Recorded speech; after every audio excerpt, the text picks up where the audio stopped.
As time passes, it's easy to forget about the 80s Dallas Cowboys. That was 40 years ago. In the 1980s, especially in the early parts of the decade, Dallas was America's team, but it wasn't like today. They were America's team because they were actually winning. Well, we've been in the playoffs 15 of the last 16 years. A reputation that came from the 70s up until 1985 established the Cowboys as America's darlings and a team that everyone hated. In this video, we are going back to the 80s and highlights what the Dallas Cowboys and NFL was like and what has changed over the years. If you were around in the 80s or just love retro videos, this is going to be a great retro, guys, so buckle up. How about a pedal, huh? Remember back in the 80s when Crazy Ray was the Dallas Cowboys mascot? He used to interact more personally with fans, unlike Rowdy, who looks like a huge doll with bad makeup nowadays. Remember when training camp was held in Thousand Oaks at California Lutheran College? If you attended CLU, you may have worked at the concession stand or Hungry Hunter and served players like Randy White or Ed Too Tall Jones. Just a few years back, with the creation of Jerry's World, the Jones built a huge state-of-the-art TV screen in the stadium so fans can see highlights and replays. But in the 80s, things were different when it came to watching games in the stadium. Jumbotrons mainly displayed score counts with instant replays coming much later. People had to rely on wireless portable TVs to catch the replays. It was common for everyone in the stands to be fully engaged in watching the game. Nowadays at a Cowboys game, a majority of the crowd is fixated on the Jumbotron. In the 80s, NFL games on TV were shown in widescreen, making players appear larger than life. Remember how there were only two channels back then? The AFC games aired on NBC and the NFC games on CBS. John Madden and Pat Summerall hosted on CBS. We've been here since Monday, and I felt like running down and playing. While on NBC, it was Olsen and Imberg leading the show. We will be able to see what is happening inside these men who play a boys' game. It's weird to think that Fox wasn't even a real channel yet. Watching football in the 80s and 90s was quite a unique experience, with one television in the living room equipped with TV antennas. I just learned that TV stations send out a separate signal so that sets with a VIR circuit like this can translate the picture impulses into the same color they see. Most low-price sets don't have it, but most new Curtis Mathes sets do. In the 80s, players seemed to play purely for the love of the game. It seemed like in the 90s and the 80s, the players were more real. Long gone are the chalkboards and the projection screens that were used in the early to mid 80s. In the 80s, teams used video cassette players to study film and player evaluation. Now it's complex digital machines and laptops. Remember when coaches actually dressed up and wore ties and fedoras? If you went to a game in the 80s, you could see Landry wearing a suit on the sideline. It was a different time. Nowadays, coaches are wearing hoodies and drinking hot tea on the sidelines. Remember when Dallas made marketing videos as a team? Like rap songs and Christmas melodies, and Landry actually participated in the videos. In the 80s, the stadium smelled like cigarettes and hot beer. Some fans even smoked up a joint in the stands. NFL games in the 80s didn't have score counts on the TV screen. They didn't show stats every 2 minutes, and you never knew how much time was left in the game.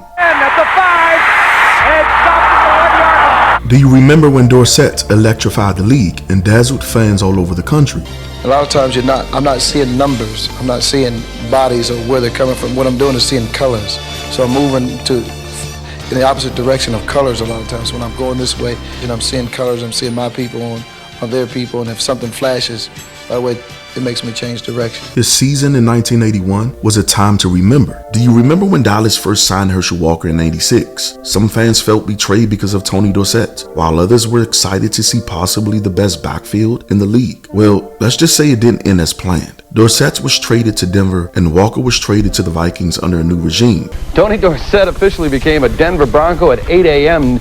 At an 8 a.m. news conference this morning. Well, I think it was a great deal for both parties. I think you can't pick a better team to go to than the Minnesota Vikings. Do you remember when the average price of a ticket to attend a football game was between $12 to $15? Then in 2023, the average price was $377. Do you remember AstroTurf? The field felt exactly like a smooth concrete floor with carpet, a lot different from the field turf used today.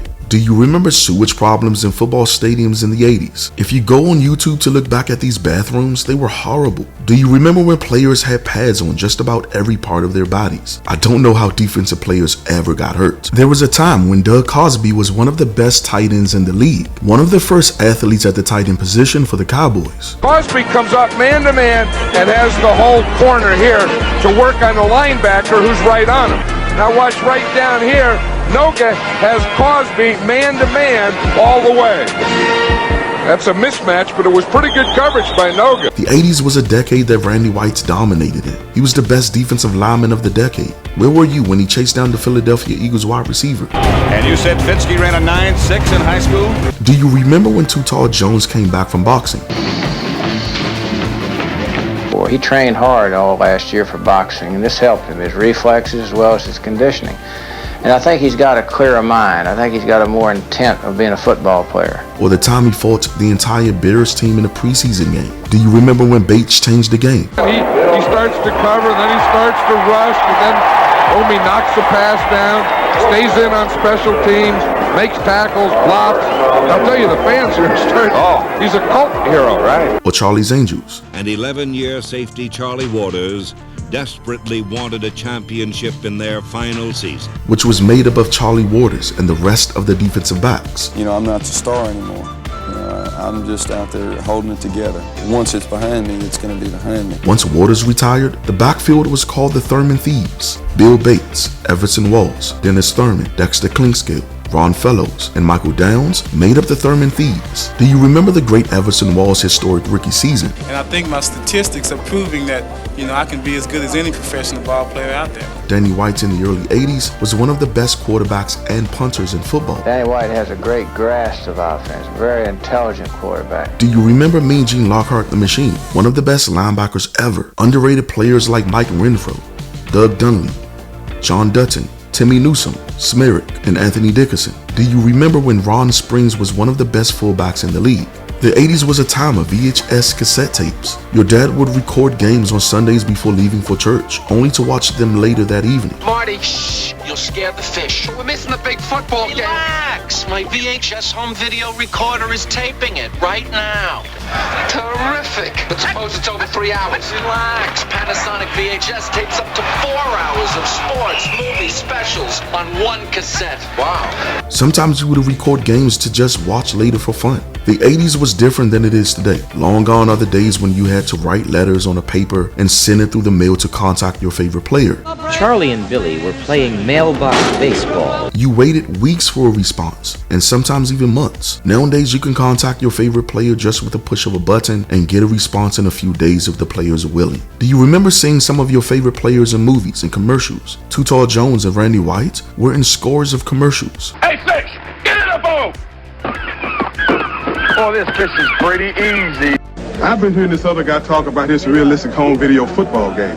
Well, I play real football, and I also play the new Atari Real Sports Football. While non-Cowboys legends like O.J. Simpson and Bubba Smith were Hollywood stars. Everyone should have a friend like you. Do you remember the Dallas Cowboys on Monday Night Football with Howard Cosell, Frank Gifford, and Dandy Don Meredith? Dandy Don would sing "Turn Off the Lights" at the end of every game. Turn off the lights, the party's over.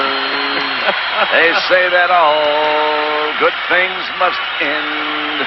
Dorsett had some of the greatest moments on Monday Night Football.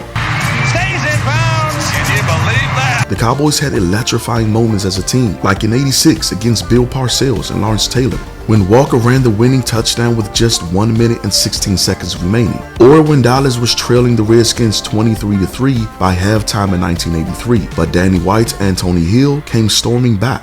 White threw the game-winning touchdown to Doug Cosby, or the miracle game versus the Dolphins in '81. He goes deep in the end zone. Touchdown! The Cowboys' comeback versus the Saints was also memorable.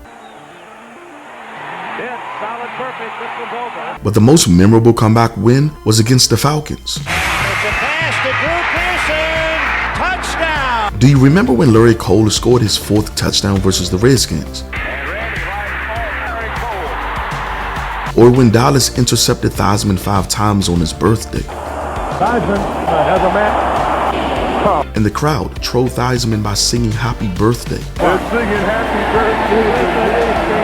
Do you remember when Dallas sacked Theismann 6 times in 1981? Dallas front, one of 6 sacks on the afternoon. Jeff Coates had a memorable interception for a touchdown versus the Giants, while Walker had a walk-off touchdown versus the Patriots. Herschel Walker breaks tackles and breaks loose.